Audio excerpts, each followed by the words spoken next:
Two Singaporean teens have been dealt with under the country's anti-terrorism laws for planning terror-related activities after their self-radicalisation online. Now, one is a 17-year-old boy who has been detained after his plans to attack several local mosques were uncovered. The other is a 15-year-old girl who has been issued a restriction order for supporting the Islamic State. Now, she is the first female youth to be caught under ISA. The teenage male detainee was identified during investigations into another self-radicalised teen, Nick Lee, who was detained under the Internal Security Act last year. The pair had identified themselves as East Asian supremacists and had exchanged Islamophobic and far-right extremist materials on social media. But they were not aware of each other's plans to launch terror attacks. Now, the boy had wanted to replicate the 2019 Christchurch shootings in Singapore. He shortlisted 5 local mosques for his attack, but could not get a gun after multiple attempts. Now, the teenage girl is the first female youth and the second youngest Singaporean to be dealt with under ISA. She first discovered extremist propaganda online in 2023 before pledging herself to marrying an ISIS fighter in Syria, as she wanted to raise a pro-ISIS family and for her sons to eventually fight for ISIS. While planning for her trip to Syria, she was in romantic online relationships with at least 8 overseas-based ISIS supporters. The girl also shared extremist material online with her schoolmates, and investigations show that her efforts were unsuccessful. They were searching for materials online, and consuming very radical material. They were sharing their extremist views with their family members and friends.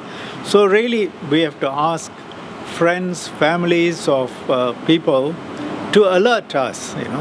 When you see someone consuming material which is radicals, going online, talking to you in very radical terms, it's good to tell Ministry of Home Affairs. We will investigate. Over the past decade, 17 youths aged 20 and below have been dealt with under the Internal Security Act. The Internal Security Department says these cases reflect growing concern over youth radicalisation, particularly through online propaganda. Azam Shah with more. Located in the heart of Jurong, this mosque could have been the site of Singapore's deadliest terrorist attack.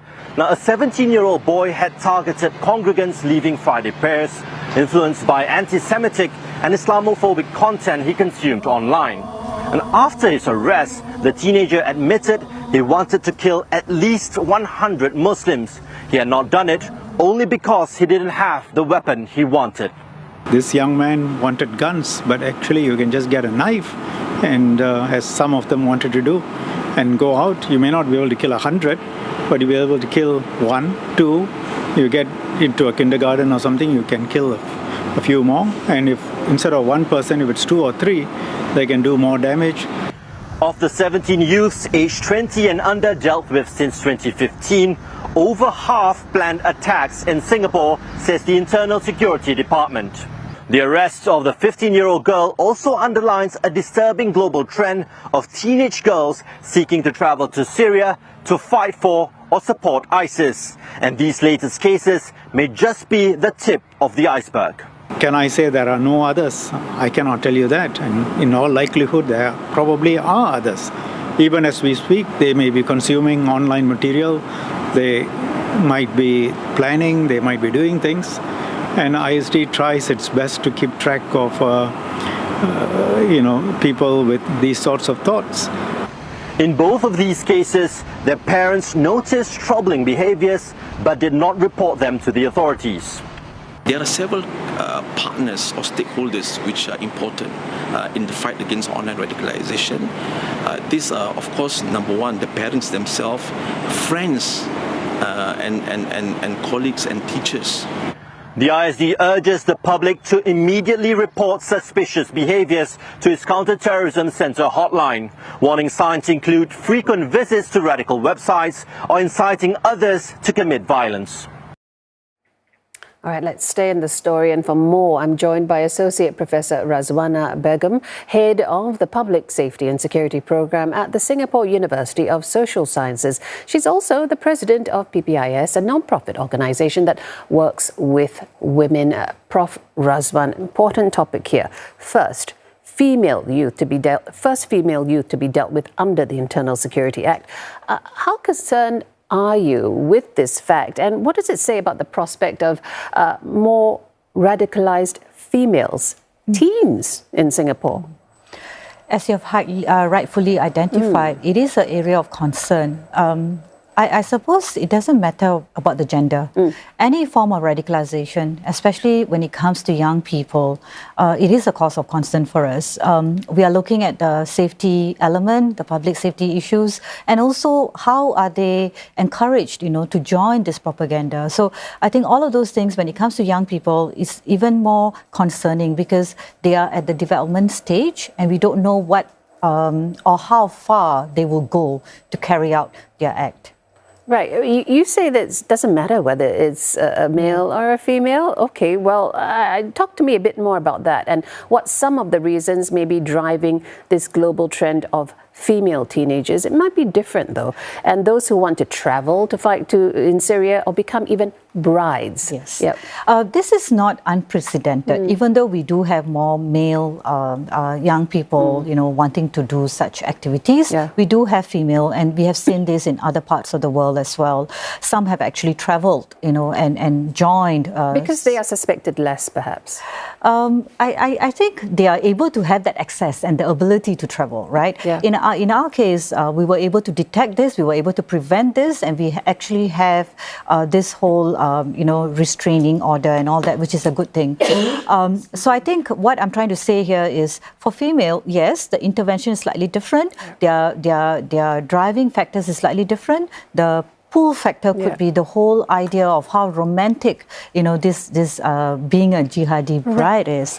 It's very disturbing to look at it. Young girls, like in this case, is not trying to, look at influencers or trying to, be like Barbie or looking at, Disney characters, but they're actually trying to be a hero in a form of a jihadi bride, which is an area of concern, definitely. That's very interesting. Now, okay, take away the gender. We are seeing more cases of radicalization among youths. Why are these type of extremist ideologies so appealing, so influential to the young mind? The mind of a young person is still at a stage where it's being developed, right? And the constant influence from social media, the push factor, in terms of looking at what exactly are the issues that they're facing within their own home front, in terms of how they feel about the society and how they feel about friends, all those attachments that they have within their own community could be a factor why they choose to be spending more time online and they're searching for certain materials. And because the social media is such, it provides this feed. What you're looking for, what you're searching for is what the social media is providing you. Right. And that kind of satisfies that gap, and because they're still developing, they're not able to make informed decisions. They're not able to discern whether this is the right way to go. Should I take this path? And because of the sensationalization, there are so many different cases overseas. Even though it has turned out to be negative, they still look at it, this is a way for me to be able to be a hero. So that kind of perception is what we need to stop, and we need to be able to restructure. We need to really look at their cognitive and their behavior and try to see how we could prevent them from going further into this dark web. Yeah, but that is predicated on the fact that they are unveiled and people know about this. But then again, these latest cases, we're told that the parents who were aware of their child's activities and behaviors did not think maybe that it warranted intervention. How crucial is family intervention, and what signs should we look out for?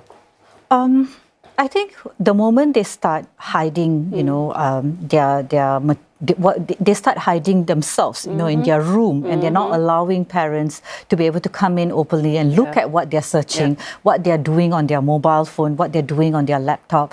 If there is signs that they are isolating themselves from the family members, you can see some sort of changes in their behavior, in their mood. They're trying to look at things from a very negative perspective. Right. They have, this demeanor where they go like, I want to go and search for a larger meaning in life, and whatever that you're doing is not making me happy. All of those things are signs. And I think parents know, but as a parent, sometimes you may feel that this is not going to happen to my child. My child's not going to do this. And it is also a struggle for the parents to decide when to go and make that report. Oh, it's so difficult. It is. I mean, as a parent, and even if you recognize and identify, it's so hard to actually go to the police to actually make such a report of your own child. That's why I'm asking, before you go, what can organizations do to address radicalization in Singapore, and what would you like to see more of? I would like us all to take a collective approach to addressing this. Because right now we have the law, we have the enforcement authorities, we have the police coming in and sharing this information and giving out this, asking everybody to be aware. But we all play a role. We live in a community, right? So the schools can play a part. Friends can play a part. If, let's say, from a university perspective, the university can play a part in terms of looking at signs and, and changes in a person's character. I think it's really about giving information, and for parents, it is absolutely crucial for them to come forward and seek help. It's not about reporting. It's really about help-seeking, behavior or intervention, that you're trying to seek out some further help to stop your child from going further down this hole, and going into this dark side. So it's really everyone's responsibility, and I would like to urge all parents to be vigilant and to really look out for signs, in their child, to look at what are their behaviors, what are they doing online, and also to be aware there are so many materials, online. It's really teaching them, how to be able to discern what's right and what's wrong. Okay, well, thank you for coming, giving us this advice that we will surely take home with us. And I've been speaking, of course, with Associate Professor Razwana Begum from SUSS and PPIS. Thank you so much.